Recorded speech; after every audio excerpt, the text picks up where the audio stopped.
राक्षस हारे। इतनी जोर की मार मारी राजा बलि के शरीर में इंद्र ने कि ये मूर्छित हुए और इनको मूर्छित अवस्था में राक्षस लेके आए। बाद में राजा बलि के गुरुदेव ने शुक्राचार्य ने इनको यज्ञ करवाया।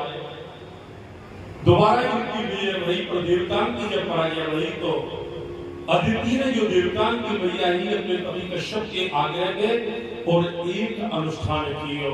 आपको परिणाम ये रहो कि भगवान ने पुत्र बनने को आश्वासन दियो और वो जो अदिति के गर्भ से कश्यप के द्वारा अवतार लेके आए उन्हीं को नाम वामन भगवान। बोलो वामन भगवान की जय। और सेवक के रूप में उनके ही पुत्री बनकर के कार्य संपादन करने वाले हमारे महंत श्री रामरतन दास जी महाराज के लिए यहाँ की सेवा के निमित्त मंत्री जी ने पंडित श्याम सुंदर शर्मा जी ने 1,51,000 रुपए की सेवा समर्पित की है।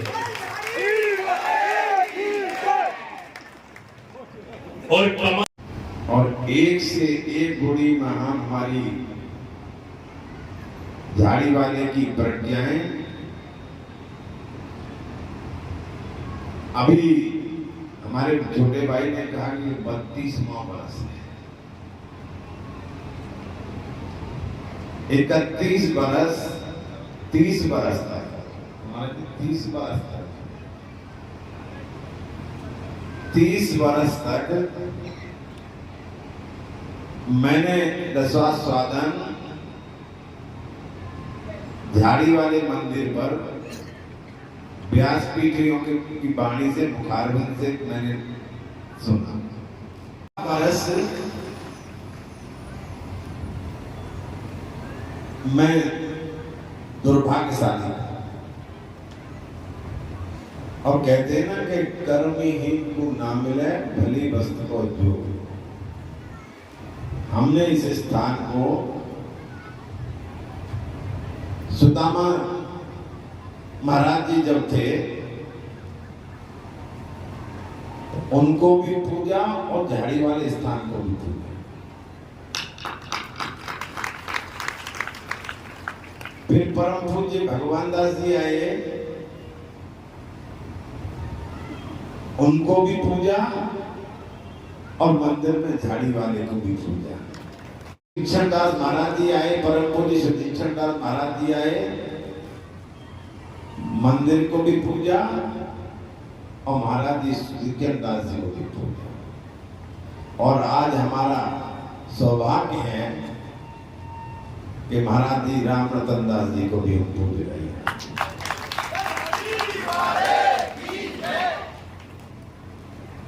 और इसलिए क्योंकि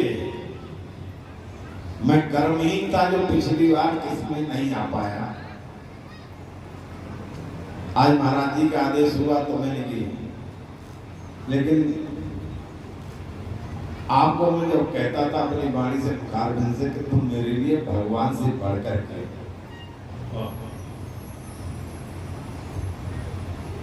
और सुदामा जी का चरितार्थ भी कर सुनाता था कि भगवान कृष्ण ने सुदामा जब 3 मुट्ठी तंदूर लेके गए तो एक मुट्ठी में एक लोग, दूसरी मुट्ठी में दूसरे लोग, तीसरी मुट्ठी भरने चले तो ठाकुर जी के रुक्मिणी जी ने रोक दिया।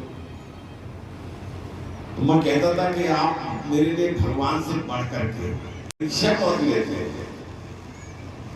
भगवान तो लेते थे लोगों की परीक्षा, और तुम मेरे लिए भगवान से बढ़ करके तुम मेरी भी परीक्षा लेते हो। ये राजा बलि का गंडा है, राजा बलि का गंडा। और कहते हैं ना इसे मानते तो ये न भद्रो बलि राजा दानवेंद्र महाबल है।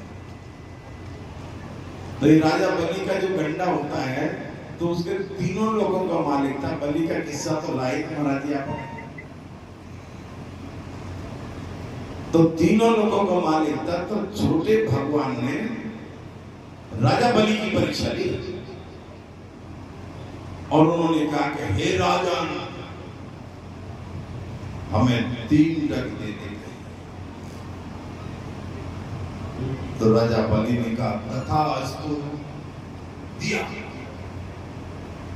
और भगवान ने 2 डग में तीनों लोग नाप लिए। एक डग बची, बोले हे राजन अब बता इसे कहां रखूं? तो समझ गए। और किसी अवसर पर व्यास भगवान से कहूंगा वाणी के बाण चलने दो, बढ़िया बढ़िया। धन्यवाद।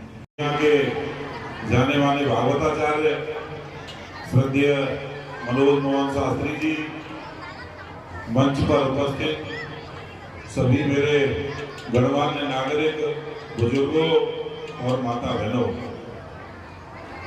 मैं व्यासपीठ में और आपके बीच में ज्यादा दूरी नहीं, ज्यादा दीवार नहीं बनूंगा और न ये भाषण देने का कोई मंच है। ये तो झाड़ी वाले की कृपा है और वो कृपा ऐसी है कि वो लगातार बरसती रहती है, लगातार बरसती रहती है। जो हृदय से उसको याद करता है निश्चित रूप से झाड़ी वाले बाबा सामने ही खड़े पाते हैं।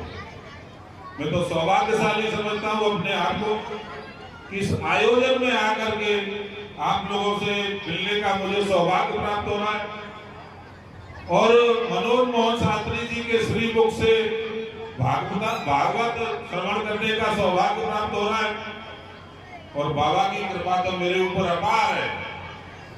और जब से राम रतन बाबा आए हुए यहाँ पर, तो जो परिवर्तन यहाँ हुआ है झाड़ी वाले की कृपा से, करने वाले तो हनुमान जी हैं और परिवर्तन बाबा की कृपा तो है सबके ऊपर है। मैं तो याद कर रहा था वो समय जब साइकिल से हम यहाँ दर्शन करने के लिए आते थे, मंगलवार के दिन बाजना इंटर कॉलेज से साइकिल उठाई और दर्शन करने के लिए आते थे, तब एक छोटी सी गुमती यहाँ होती थी, पर भाव वही था, श्रद्धा वही थी, बाबा के प्रति असीम जो सम्मान था वो उसी तरह का आज भी है। आज तो चारों तरफ कृपा बरस रही है और मनोज जी के श्रीमुख से कथा जो निकल रही है वास्तव में वो अंदर हृदय को छूने वाली है। मैं केवल एक निवेदन आप लोगों से करूंगा, आप नियमित यहाँ आकर के कथा सुन रहे हो और मैं समझता हूँ बहुत सारी बातें यहाँ से, बहुत अच्छी अच्छी बातें मंच के